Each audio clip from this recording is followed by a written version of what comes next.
Olá, queridos do Anastasia Cast. Gente, hoje o coração está acelerado. Nós vamos hoje falar de um tema muito delicado, de uma obra social. Nós queremos falar da menina dos olhos de Deus. A gente fala em inglês, The Apple of God's Eyes.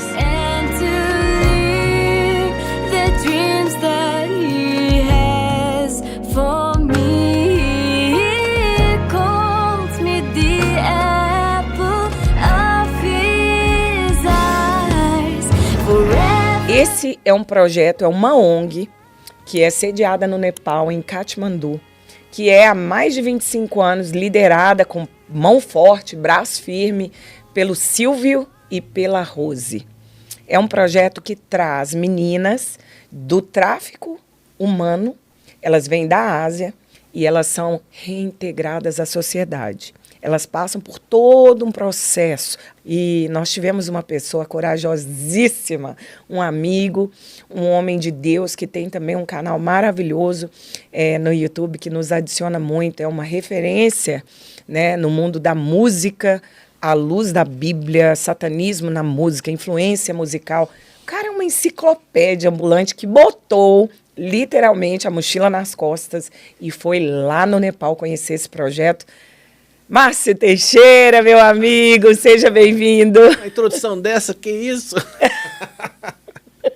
Te amamos, amigo. Tava com saudade de você. Obrigado, a recíproca é verdadeira. Olha, eu tô apaixonada por esse projeto. Você pegou esse projeto com as duas mãos e fez dele uma bandeira, né? Me diz uma coisa, como você conheceu esse projeto Meninas dos Olhos de Deus? Bom, em primeiro lugar, deixa eu dizer o seguinte, eu sou um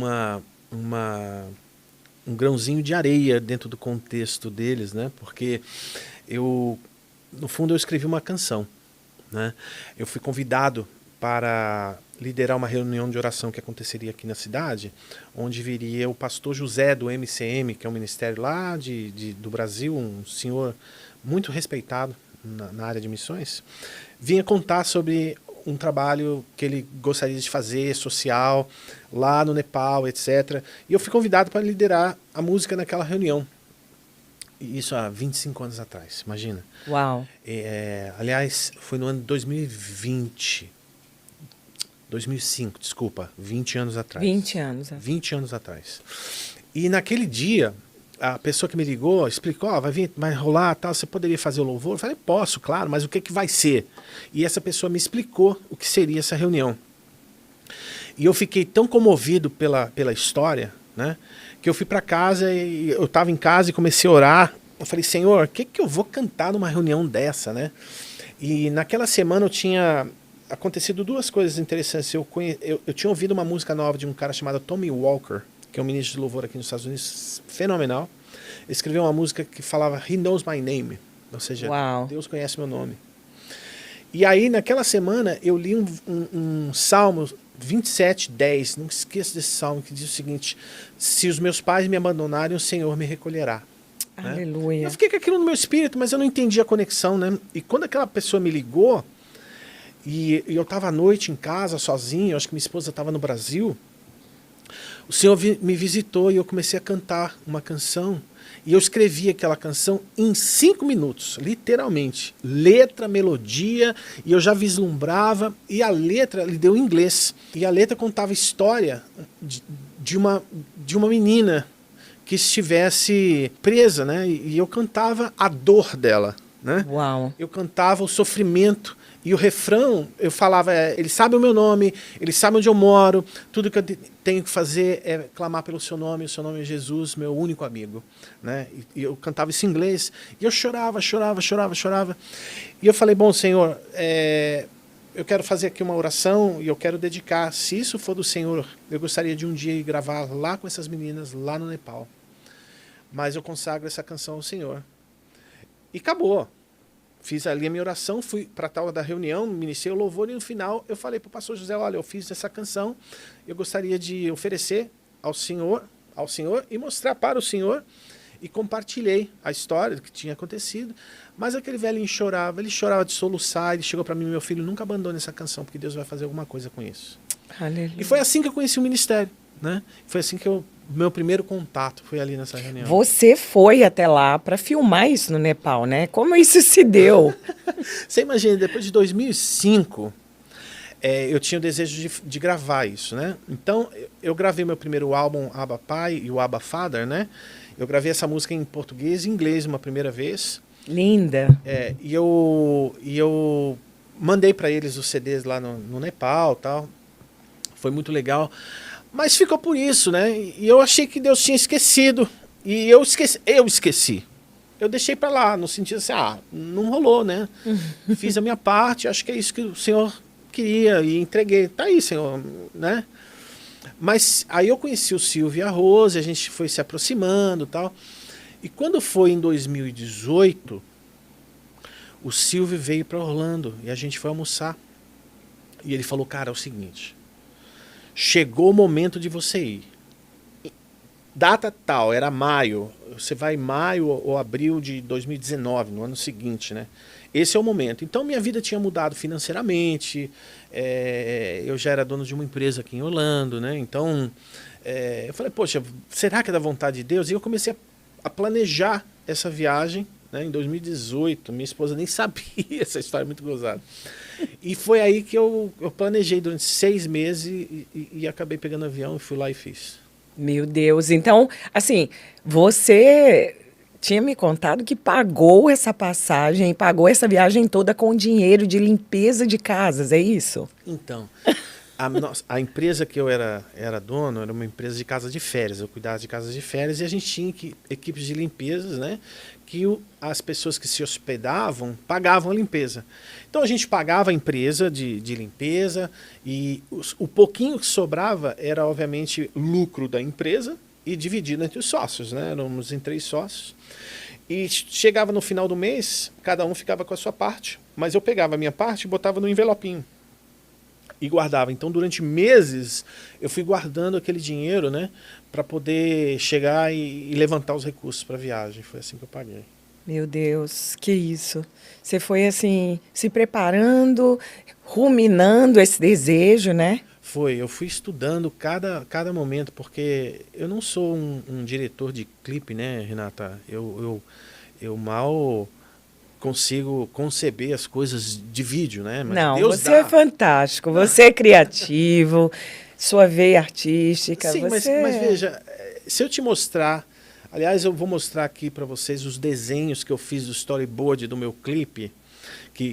Como é que foi o roteiro Então, dessa filmagem toda? Eu queria ter ido, meu peguei Deus. frase por frase da letra e fui desenhando do meu jeitão, né? Aí eu peguei aqueles desenhos horríveis, né? Você olha, são desenhos horríveis, bonequinho, com, né?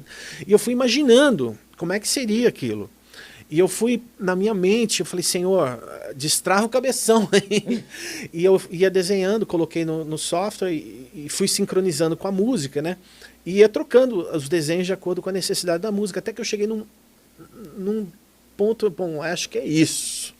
E aí eu peguei o Excel, fiz os cálculos do que seria aquela filmagem, quanto tempo eu precisaria, onde que eu precisaria filmar, quantas cenas dentro, quantas cenas fora, externas, que assim diria. Mas uma cena delas, eu falei para o Senhor na minha oração lá em 2005, eu falei, Senhor, mas é o seguinte, se eu puder ir um dia, eu gostaria de filmar isso lá no alto dos Himalaias, perto do Everest. Eu quero levar lá em cima e exaltar como um símbolo diante do trono de Deus. E aconteceu exatamente isso. E é muito incrível. Eu estava lendo aqui que existe, inclusive, existe uma cena da menina presa, né? Me fala um pouquinho sobre isso. Essa cena, ela surgiu depois de muita conversa que eu tive com um pessoal que trabalha ali e próprio testemunho, né, de como elas são tratadas no cárcere.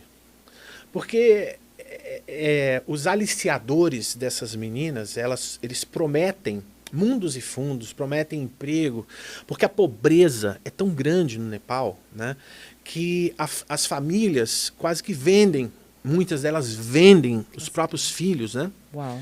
E essas meninas, elas vão para essas viagens com promessas de emprego, com promessas de melhorias de vida, mas chegam lá, elas são submetidas à escravidão. Então essa cena, eu queria abrir o clipe, né, justamente retratando como que é essa vida. E muito embora seja uma cena apenas, mas ela é muito verdadeira.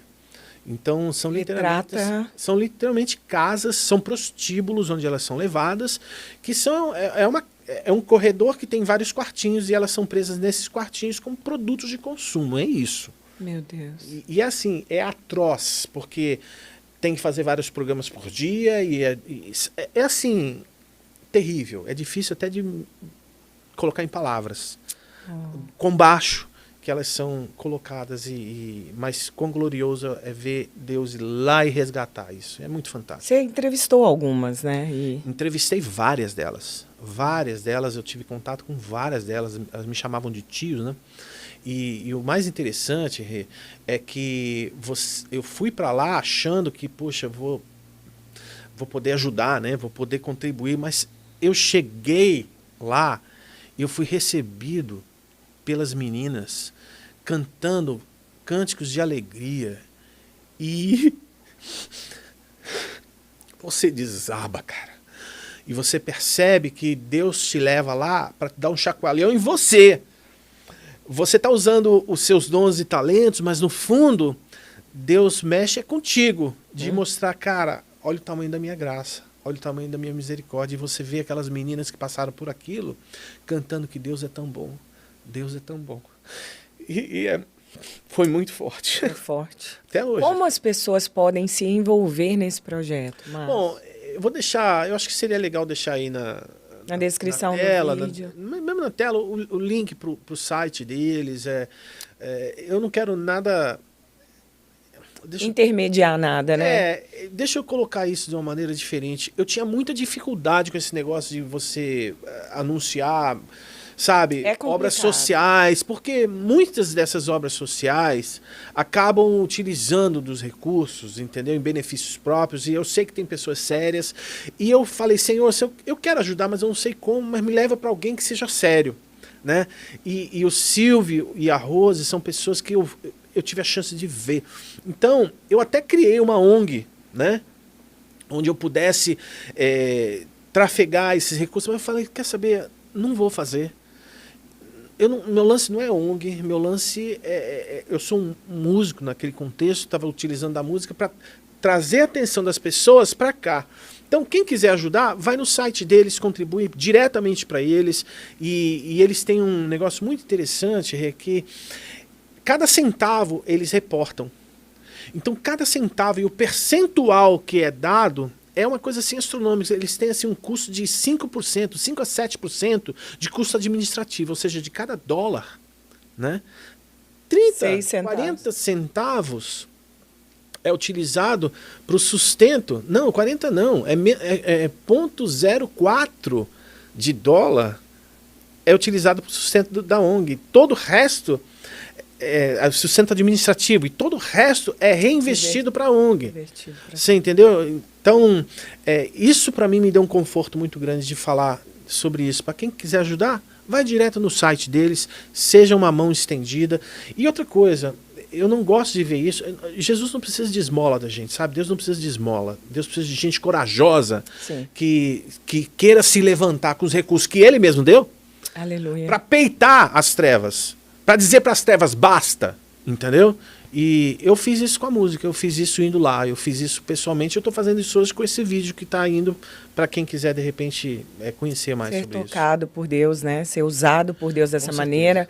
Márcio, muito obrigada. Nós vamos fazer outros vídeos. Eu quero te convidar já aqui, porque eu queria falar um pouquinho sobre o segundo vídeo. De repente a gente pode falar sobre o milagre do Himalaia. Oh, yes. Eu sei que você filmou perto do Everest. Filmei. Ou Everest, né? E eu quero saber tudo disso. Combinado? Combinado. Tamo junto. Obrigada, meu amigo. Obrigado você. Até a próxima. Te vejo lá.